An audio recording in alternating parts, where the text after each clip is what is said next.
Magandang araw.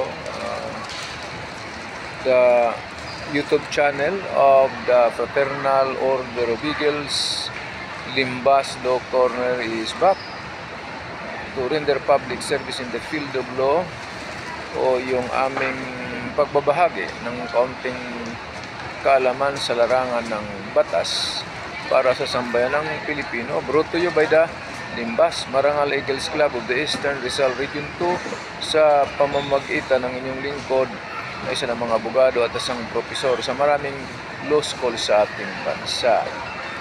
Okay, so may nangonsulta.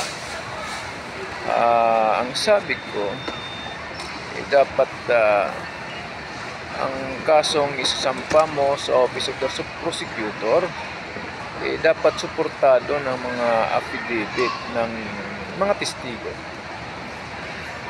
Sabi kasi niya, yung mga grupo na nais tumistigo, gagawa lang daw ng affidavit kung susulatan ng abogado. Sabi ko, sinong abogado ang susulat? Kasi kung ikaw ang isang kumplina sa isang kaso, halimbawa libel, kausapin mo yung mga testigo na mag-execute ng affidavit at magsalaysay ng pabor sa iyo. Hindi yung abogado ang susulat doon sa mga testigo mo o makipag-usap doon sa mga testigo mo. Ikaw ang kumausap. Hindi trabaho ng abogado yung mangangalat ng ebidensya at makiusap sa mga testigo. Ikaw ang makiusap, hindi yung abogado. Okay. Sana yun ang susundin ng mga magreklamo. Tapos nag-message uli na magsasampa na lang daw siya ng kaso muna pangsamantala sa Office of the Prosecutor, yung affidavit daw ng mga testigo to follow.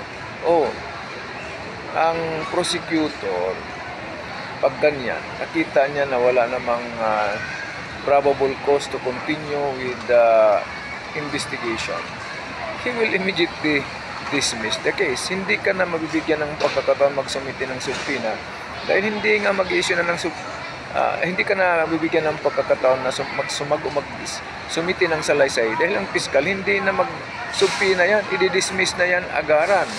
At kung masama ang loob nyo sa piskal, bakit dinismiss agad-agad?